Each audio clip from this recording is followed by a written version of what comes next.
Hi, I'm DuEwa Frazier, and you're listening to episode 28 of Nerdacity podcast. Today, my guest is Dr. Malika Grayson. She is the founder of STEMinist Empowered LLC, an organization focused on the empowerment of women of color who pursue graduate degrees through graduate mentorship and personal statement reviews. A Fortune 100 global speaker, #1 global bestselling author, and engineer. Dr. Grayson has given over 100 workshops and keynotes, and she is a recipient of many honors, including Zellman Warhaft Commitment to Diversity Award, National Society of Black Engineers, Shin Award for Distinguished Member of the Year, Adelphi University's Top 100 Alumni Under 10, and BEYA STEM's Modern Day Technology Leader. Visit malikagrayson.com. Thanks for listening. Greetings, Malika. Hello, how are you? I'm doing well, thank you. And how are you doing? I am doing great. Well, thank you so much for joining me today on the podcast. I know you are very busy with all of your wonderful work. Thank you for having me. I'm looking forward to the conversation. Sure. And I want to congratulate you on so many honors that you have received, such as the Zellman Warhaft Commitment to Diversity Award, National Society of Black Engineers, Shin Award for Distinguished Member of the Year, Adelphi University's Top 10 Alumni Under 10, and BEYA STEM's Modern Day Technology Leader. I also wish to congratulate you on your best-selling book, Hooded: A Black Girl's Guide to the PhD. Thank you so much. I really appreciate that. You're welcome. And, just to start off, your bio is so amazing and all of your accomplishments. You're such an inspiration as being a woman and, of course, a Black woman represented in the STEM field.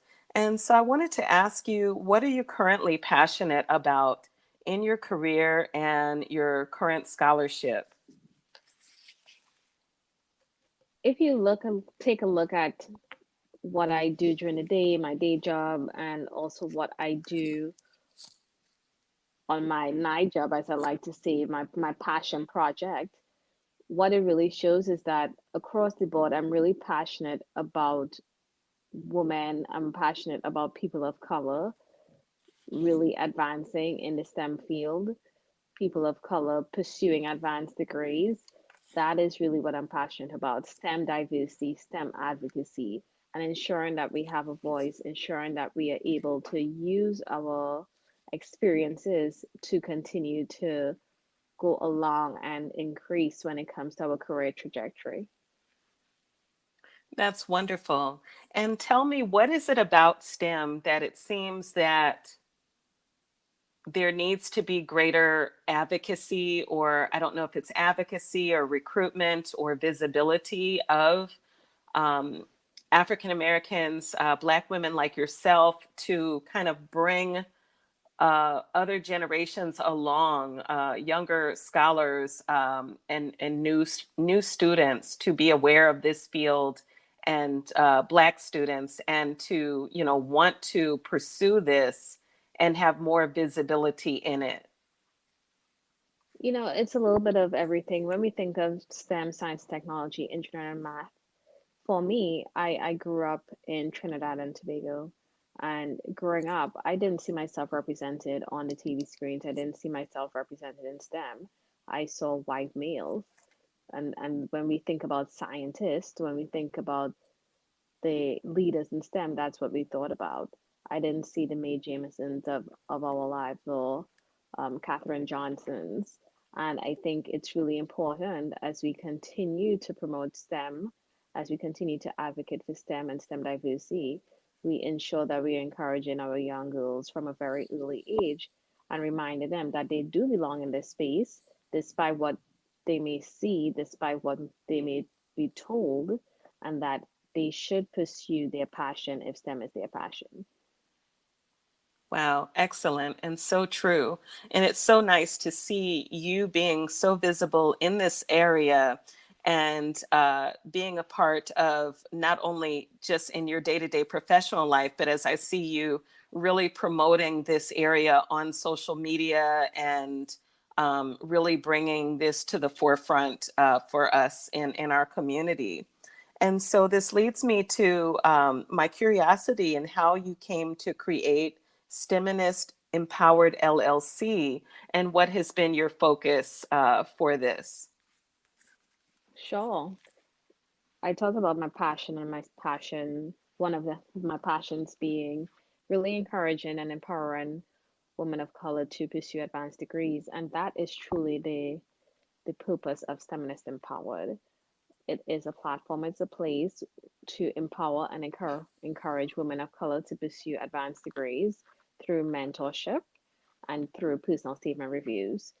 In the past few years, I've reviewed personal statements. I've reviewed around 150 personal statements for people who are applying to graduate school.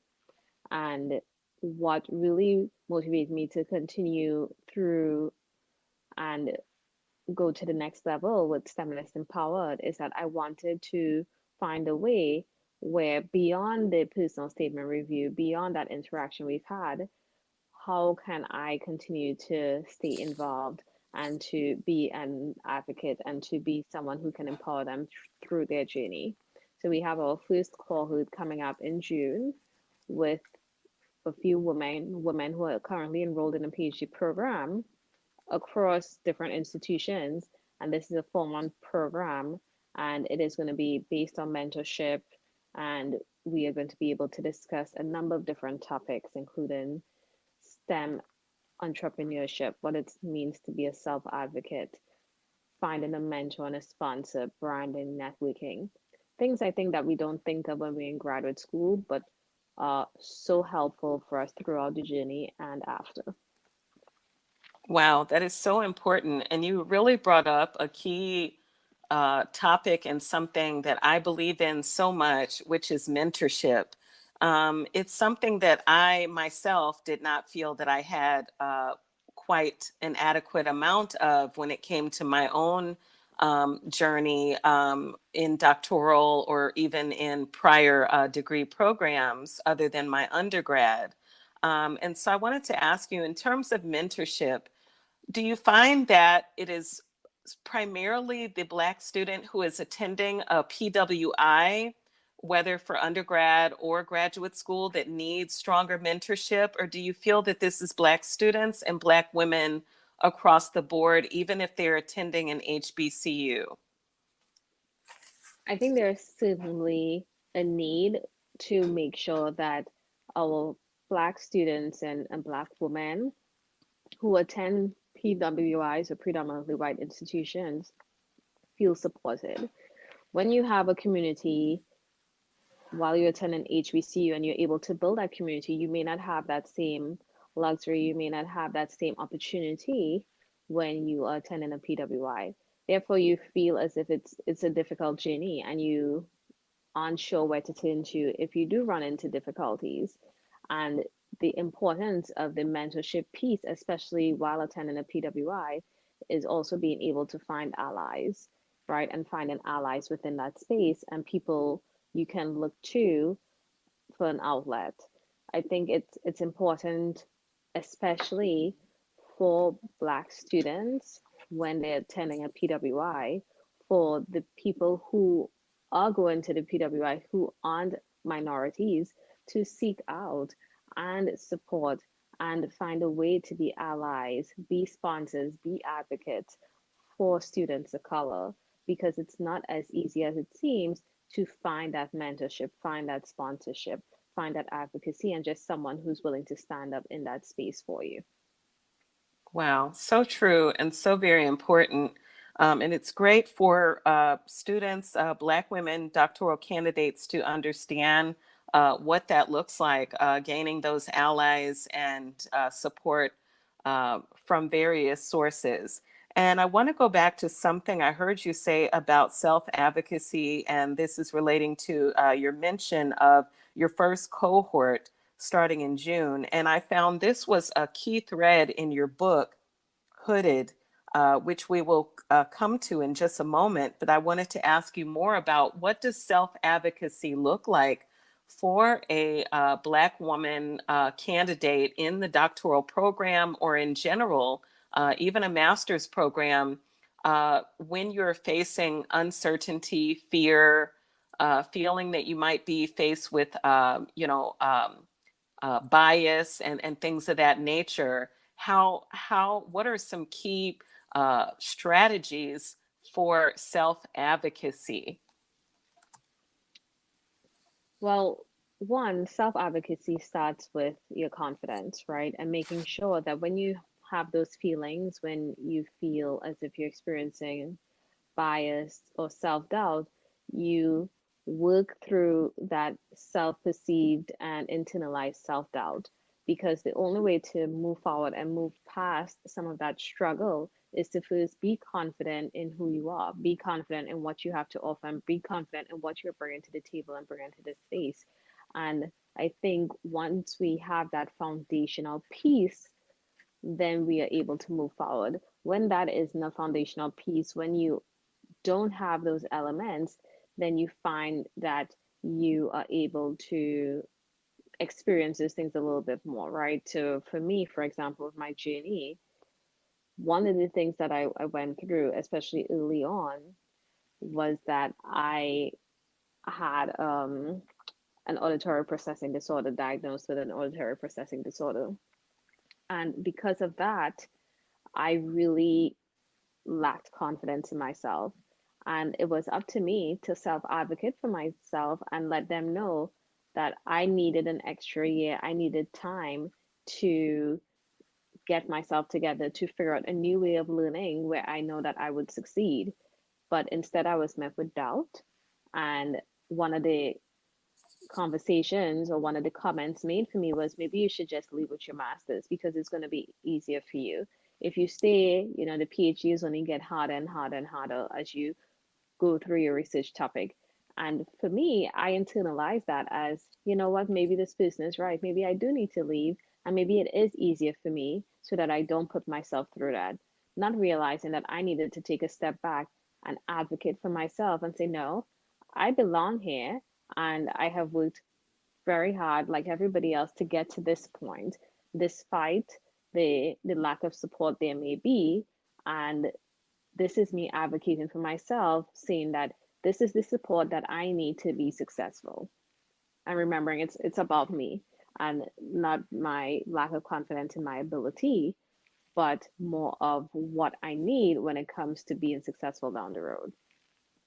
Wow, that's so important. And Malika, I really want to take my hat off to you. As I was reading your book, I was so um, touched by your profound transparency and ability to be vulnerable, and in describing your experience, that it wasn't all, rose-colored glasses and, oh, I'm now arrived, I'm a doctoral candidate, and you really described some of the challenges that you had, as what you just mentioned, as well as some of the conversations you had and how you were walking yourself through the self-advocacy, getting help, getting resources, getting support, managing yourself. And I love how you separated your book in discussing, year one, year two, and what that looked like for you, and what you were going through and learning at each stage, annually in your program. And so I wanted to ask you, in general, if you can take me back to the beginning of what inspired you to write your book, Hooded, A Black Girl's Guide to the PhD, and also a little bit about how you were able to balance writing it with your focus as a researcher and, of course, an emerging professional in STEM. No, that's a great question.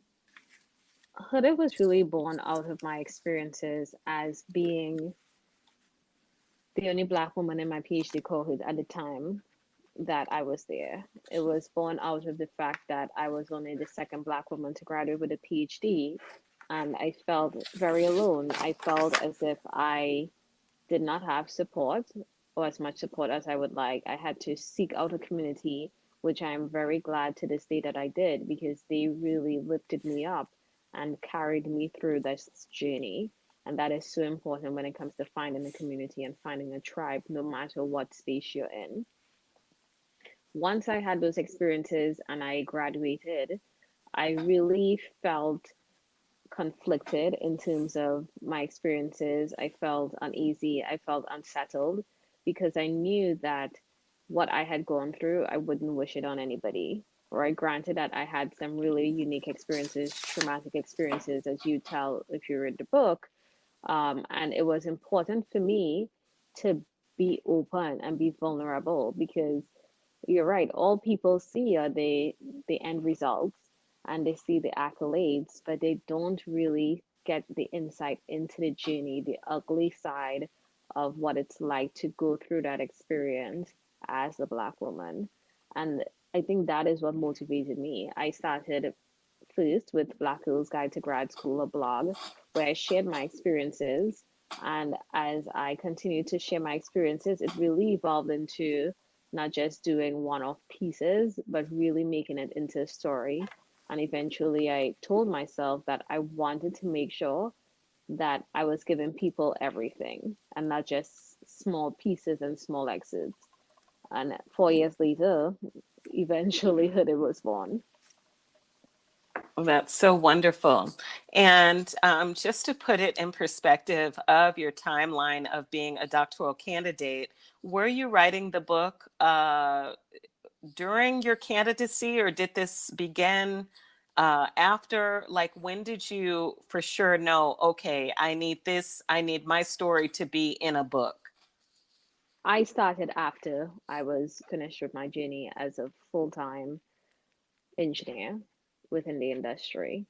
So I took the time, I would allot time at night after work and really put pen to paper and continue to write as much as I could to try to relive some of those moments so that I could be as honest and vulnerable and open as possible. And that's part of why it really took me so long in terms of my writing journey, because I had to almost go back to school mentally and Wow. experience what it was like. Okay, how did I feel on my first day of school versus how did I feel when that specific experience happened to Hmm. me? Wow, that's amazing. And what has been the response, if you can maybe think of a sample of some of them, what has been the response of others, whether from people who are in the academy, or maybe some of the current women that you work with, or other doctoral students who have read your book and who have known your work? What has been some of the responses you've received? The response has been really great. It's been a positive response, very supportive of the journey. I think what I've seen the most is that people say, "Oh my gosh, you were in my head," or "I can't believe somebody else felt the exact same way." And I'm so glad that there is a place out here for me where somebody has actually captured exactly how I'm feeling at that point in time. So that's the reaction I get from other Black women who have been through the journey or are on the journey right now.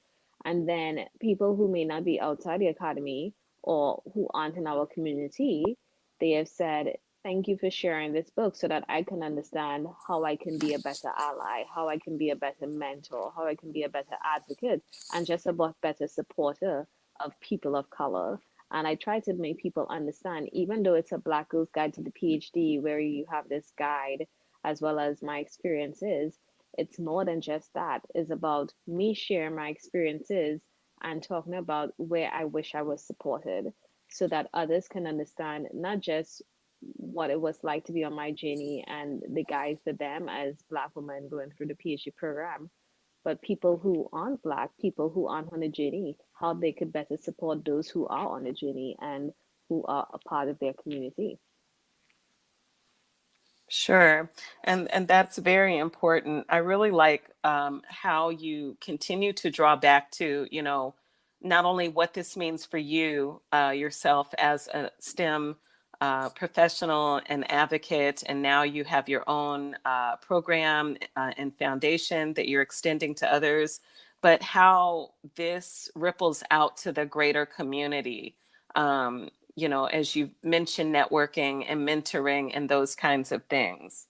Do you think that the Academy is well aware of some of these issues that Black women PhD candidates face that you are aware of by this time?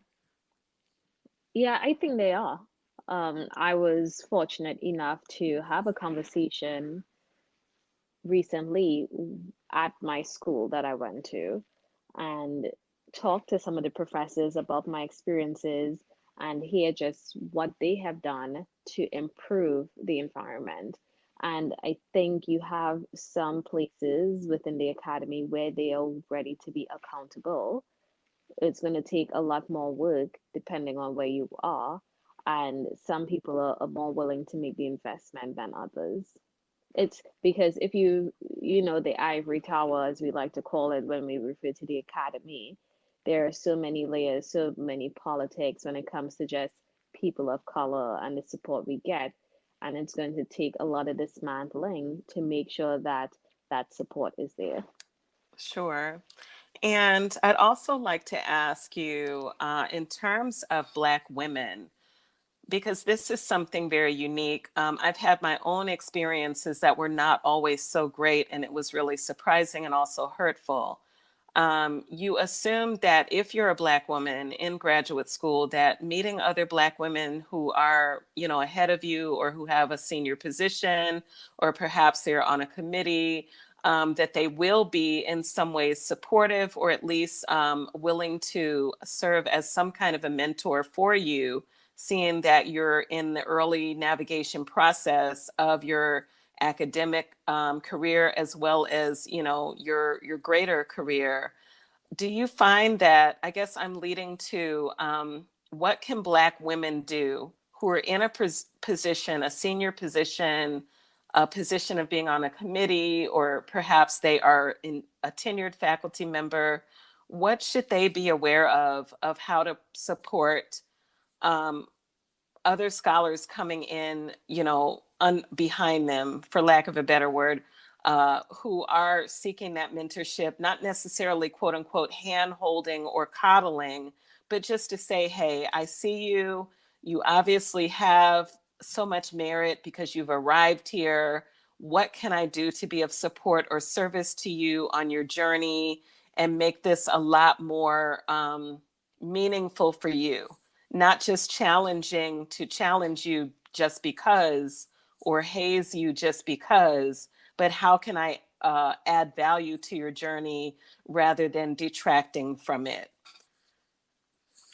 Yeah, that's a great question. I think what we need to do as people who've been through the journey, as Black women who've been through the journey, we need to realize that we have to become a part of the incoming PhD student, or whether it is that you, as you said, you're mid-level or senior career in your career and you have early career persons coming in, you need to be a part of their community. Nowhere is a pipeline built without you not doing work and reaching backward. You have to reach back in order for us all to move forward. And I think we forget that because we remember our experiences and remember the path we took to get there, but then we're so happy that we've got to the end that we don't want to relive what we had to through somebody else. And we kind of want to forget the past, but we can't.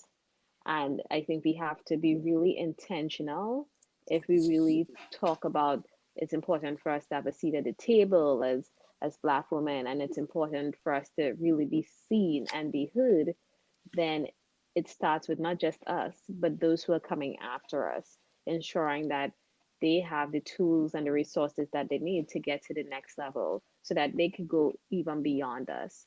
And for me, that's what I told myself that I needed to do. And what that means to me is the STEMinist Empowered Mentorship Program. What that means to me is that I need to be a mentor for my day job. I need to create opportunities, not just for early career people that are coming in, but also my peers, especially if I'm in a better position than they are in terms of who's in my network that may not be in their network, or they're in a better position than me in terms of who's in their network that isn't in my network. It's the little things, you know what I mean? And so we don't always have to have a big effort, but we need to understand where we can start. So important. And on the flip side, Malika, so what happens for a Black woman who's a student or early career, as we were mentioning, who does encounter someone that they have to work with? I mean, there is no getting around it, who is a Black woman who is not coming across as supportive or an ally, and who actually is doing or saying things that are detrimental to the person's progress, that are somehow sabotaging as well as invalidating. What should a person do who is faced with that when, you know, on first glance, this is someone who you would think would be, you know, an ally, a support, possibly a mentor, but at least not an enemy, right? You don't think the person will be, you know, place themselves in your path as an enemy. So if you can think of maybe one thing that someone should do or consider doing if they're faced with that kind of really complex experience. There are a couple things, right? First, I encourage everyone, you need to have more than one mentor, more than one role model in in the space that you're in your community, for reasons like this, for example, use cases like this, because not everyone is going to have your best interest at heart. In a situation like that, I would go to another mentor, I would go to someone else and let them know about the situation and get guidance on what is the best way to approach it, especially if that person is a part of the place I work, or part of the academic setting that I'm in. The other thing is really having an honest conversation with the person who you're working with, because sometimes people don't even realize how they are behaving, and it takes a look in the mirror, it takes someone calling them out to help them see that they need to be better. That being said, that can create conflict. So you have to be prepared to figure out what level of conflict you are willing to take, in terms of, do I want to take that step and have this conversation where it may result in this person retaliating? Or do I want to take a step back, consult with somebody else to figure out what the best approach is? Because maybe it's an approach where you have that conversation with a third party and not just you and that person alone, because a third party could better oversee, whether it be HR, whether it be a mutual entity for the both women. I think it's really important to weigh all the options, and then also understand that people in general, I mean, we've talked about this, where, if you experience microaggressions, sometimes it's more of that person's jealousy and their own lack of self-confidence within themselves, and they're projecting that on you. And that's also something to keep in mind, because we think that we have to, there's not enough room for all of us, and there's so much room plus more for each one of us to be in the spaces that we're in. So that's very good. And thank you for that. And so, does that mean if you are recognizing that someone is jealous or feels threatened or feels that somehow you're going to take something from them, does that make it, is that an excuse to, is that a reason to excuse their behavior? No, Or, there is never an excuse for people's behavior like that, right? I don't think anybody should be malicious, but it's more of for you to understand why they're behaving the way they are, so that you realize it's not about you. It's not your fault. because sometimes we internalize, well, this is my fault.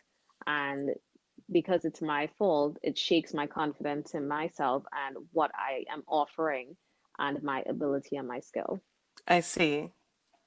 And it certainly does seem like that kind of behavior or whatever is coming at you, it certainly does seem like it's almost set up to shake you in that way, to make you feel that you do not have value to offer, that your presence is not important, or that you don't, you're not going to make an impact. So, you don't matter, you know?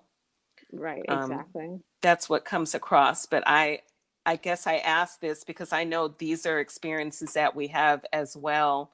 Yes, we go through racism, but sometimes, unfortunately, sometimes it's professionals you meet from your own demographic, from your own community, who are surprisingly not very supportive. And I find that to be, part of the problem as well. Correct, exactly. And so, thank you for discussing that. I know that's not always easy to kind of think back and reflect on some of that. It's a bit unpleasant, but just in terms of getting back to your wonderful book, Hooded, I wanted to ask you about any excerpt you like to read, and then certainly any tip from the book or anything you want to mention that stands out for you about your book. Hooded is very personal, and I think that's one of the things that stands out for it. It's a very personal story about my personal experiences, and reading the book, you find that I talk about some serious trauma in the book, just my experiences through graduate school, but I also hit some really high notes and some really beautiful experiences, like finding my tribe and finding my community, and having those people I could grow with throughout my time there. I think that's what makes it special. The other thing is, at the end of each journey, at the end of each chapter, I talk about the lessons that I've learned, and basically how you as a reader cannot make the lessons that I cannot make the mistakes that I did, and really learn from my lessons. Um, so I share a guide, and there's the ability to write things in if needed, just so that it's a little bit more interactive. It's wonderful. And do you have a brief excerpt that you'd like to share? I do.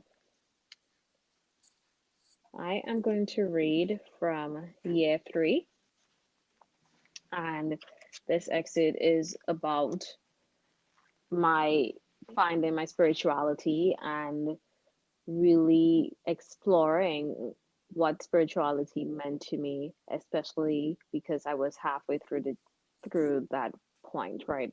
I was already 3 years in, but I was really, really struggling, and I couldn't see the beginning of the tunnel. I couldn't see the end of the tunnel.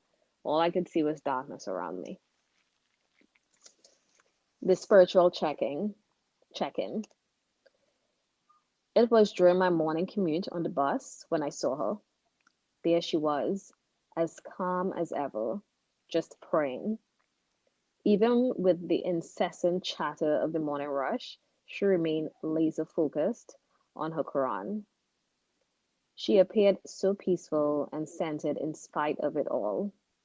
I admired her. I may have harbored a bit of envy towards her. It made me think about my own spirituality, and I realized I hadn't stepped into a church in over a year.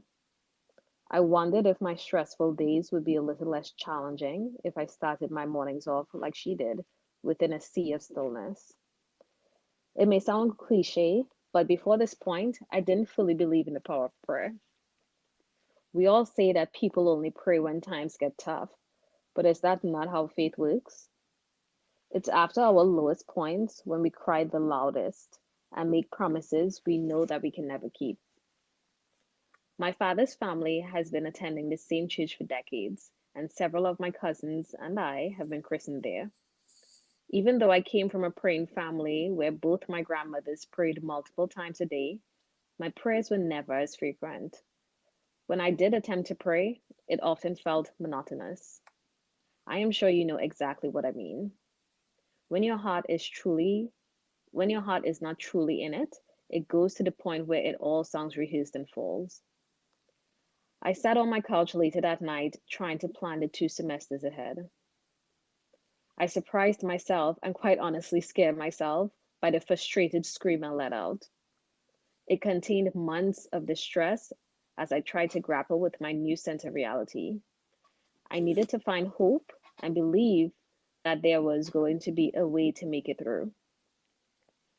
Religion is always a sensitive subject because we all have our opinions on who we should pray to. Some of us are even ashamed to claim our religion or ashamed to pray because we don't want to be seen. But in graduate school, you can't afford to be ashamed or shy. There are too many other things to worry about.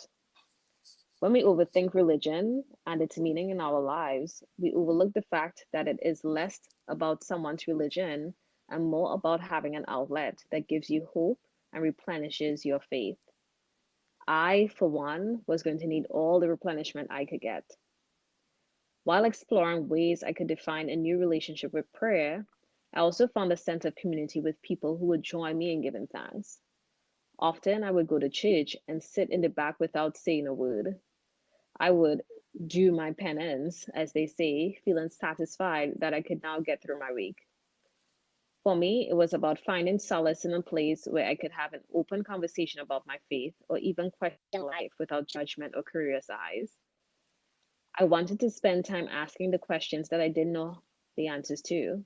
Why did this path choose me? Why was this journey a daily struggle with no end in sight? If things were this difficult now, was it still meant to be? I can't tell you why you should pray or why others do, but I can tell you why I did.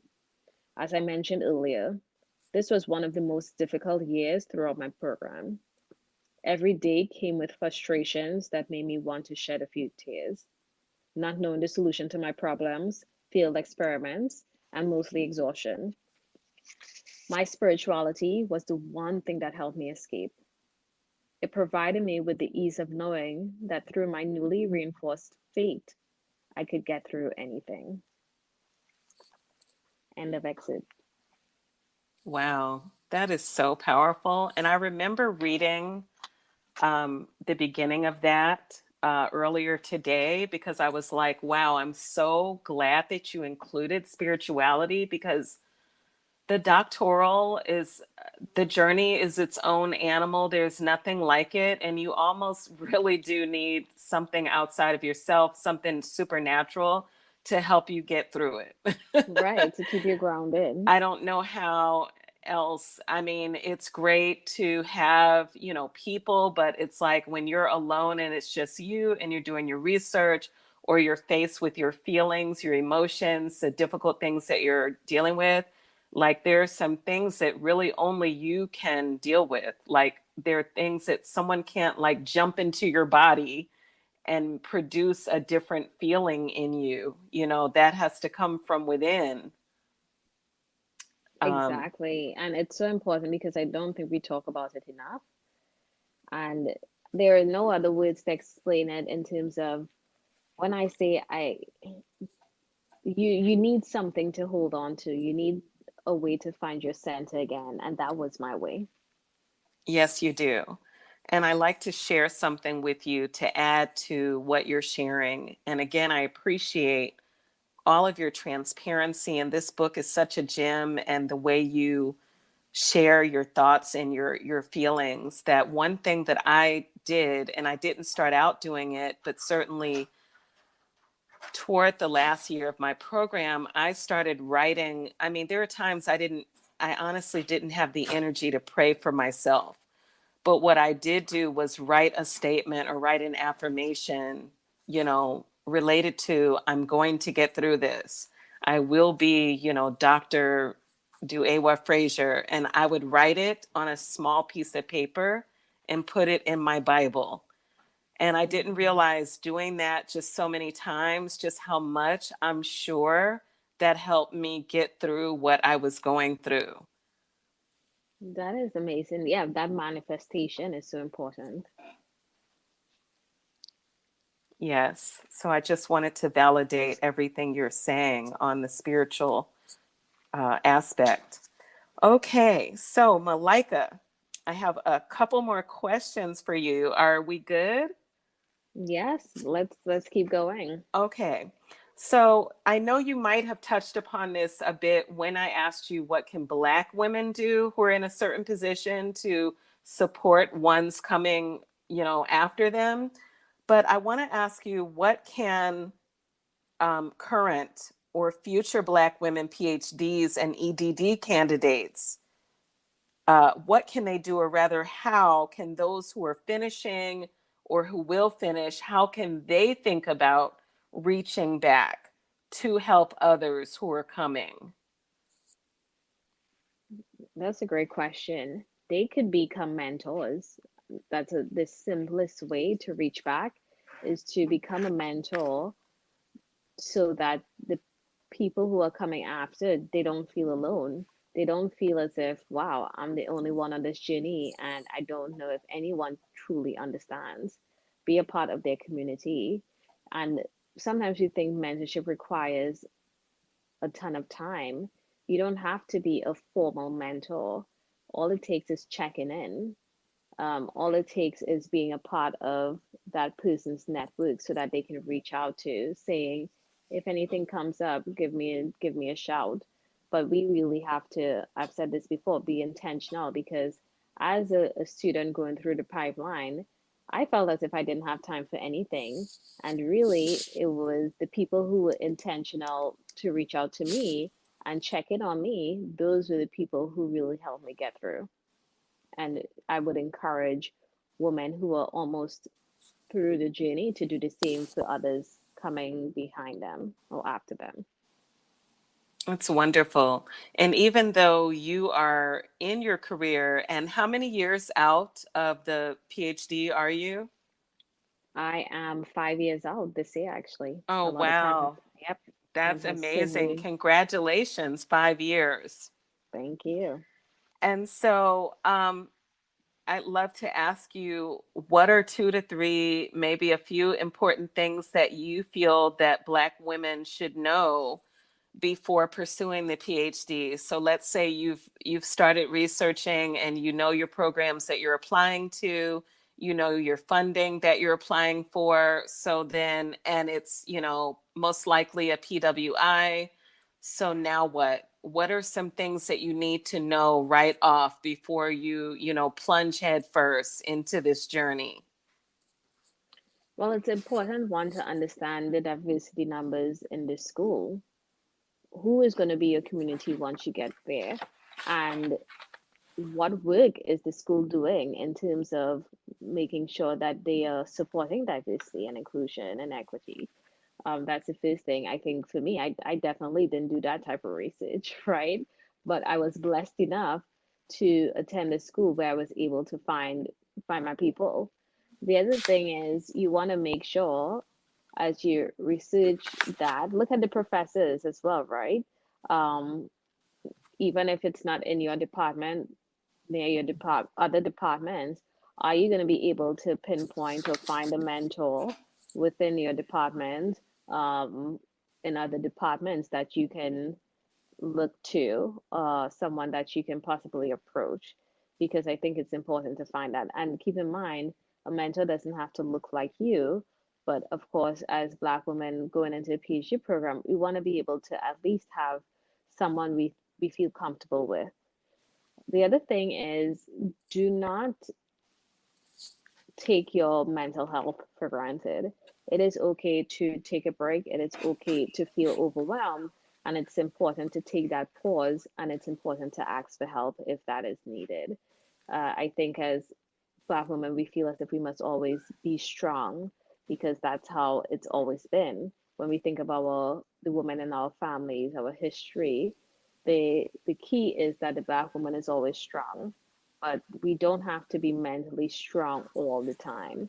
It's okay for us to want to take a moment for ourselves. So those are just a few things. Excellent. Those are all very, very good and very needed. And I also like to ask you, Malika, now that you're on the other side of your PhD journey and you're 5 years out, as you mentioned, you're a best-selling author, you have been a STEM advocate, a speaker, a mechanical engineer, and you're doing so many things to bring others along on this journey. What have you learned? Some very important things you've learned about yourself now that you are 5 years out in reflection. That's a great question. For me, I've really learned to own my experiences, and I've learned to be able to use my experiences to help other people. Before, I would shy away from talking about what I've been through, shy away from being vulnerable because I didn't want to be perceived as weak or a certain way. But for me, I'm really proud of my experiences. I've also learned that it's okay to speak up, and it's okay to hold people accountable.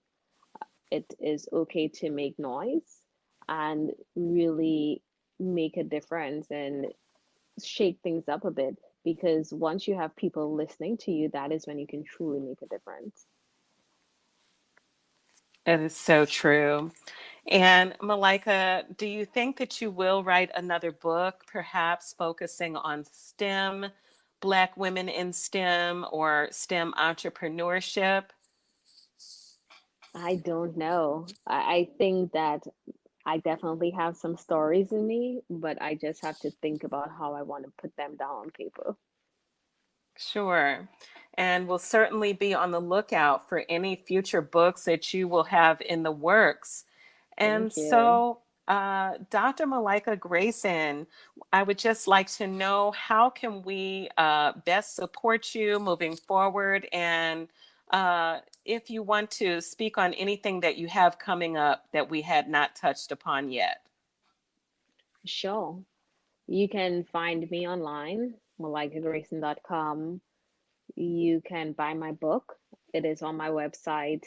It's really great when people visit the website to purchase the book, as well as its availability on Amazon, Barnes and Nobles, especially for indie authors like myself.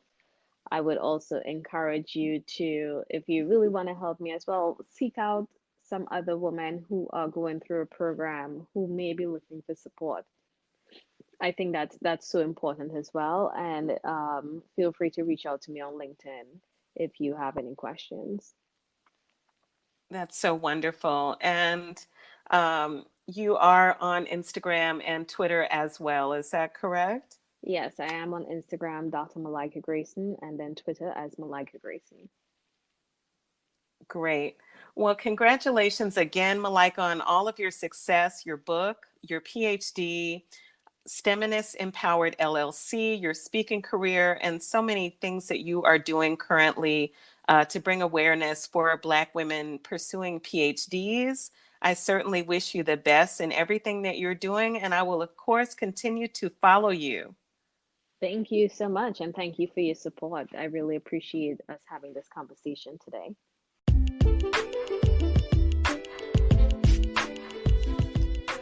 And you were just listening to episode 28 of Nerdacity podcast featuring my guest, Dr. Malika Grayson, the founder of STEMinist Empowered LLC.